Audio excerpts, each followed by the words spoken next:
નમસ્કાર ખેડૂત મિત્રો, આજના તાજા અને મહત્વના સમાચાર.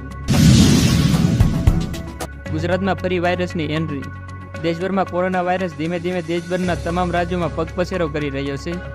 જો ગુજરાતની વાત કરીએ તો અમદાવાદમાં કોરોનાના એક કેસે મહિલાનો ભોગ લીધો છે. મહિલા દરિયાપુરીની રહેવાસી હોવાનું સામે આવ્યું છે. મહિલા અક્ષર કૃપા હોસ્પિટલમાં દાખલ કરવામાં આવી હતી. કોરોનાના કેસ વધતા એએમસી આરોગ્ય વિભાગ સક્રિય થયું છે. હાલ અમદાવાદમાં કોરોનાના 35 એક્ટિવ કેસ નોંધાયેલા છે.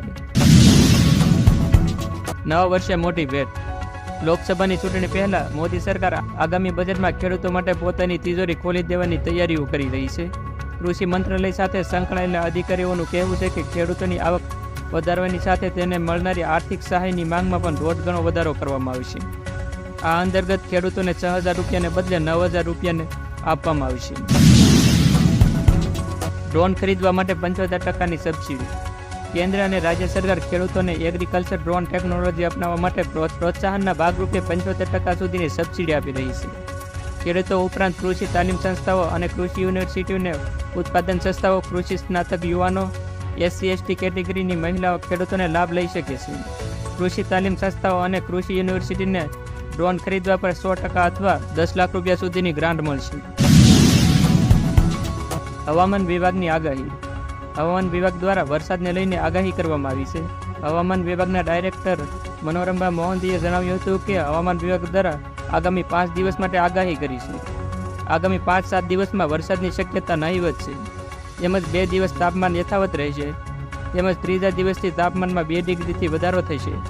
આ વર્ષે વાદળછાયું વાતાવરણ હોવાથી ઠંડીનો ઓછો અનુભવ થશે. સ્વાગત કાર્યક્રમની યોજના.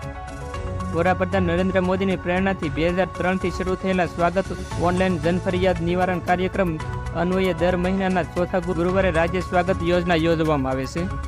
મુખ્યમંત્રી ભૂપેન્દ્ર પટેલે ગુરુવારે 28મી ડિસેમ્બરે બપોરે 3:30 વાગ્યે રાજ્ય સ્વાગતમાં ઉપસ્થિત રહેશે અને નાગરિકોની રજૂઆત અને ફરિયાદોનું નિવારણ કરશે. ઉત્તરાયણ ઉપર પ્રતિબંધ. ગૃહ રાજ્યમંત્રી હર્ષ સંઘવીએ આજે રાજ્યમાં ચાઇનીઝ દોરી અંગે સરકારને સખ્ત પ્રતિબંધો જાહેર કર્યા છે. તેમણે ચેતવણી આપતા જણાવ્યું હતું કે આવી ગેરકાયદેસર રીતે દોરી વેચનાર અને ખરીદનાર સાવધાન રહે. તેમણે કોઈપણ નાગરિકોને ચાઇનીઝ દોરીના વેચાણ, સંગ્રહ અને ખરીદ જેવી કોઈપણ વિગતો ધ્યાન આવે તો ગૃહમંત્રીને ધ્યાન મૂકવાનો અનુરોધ કર્યો છે.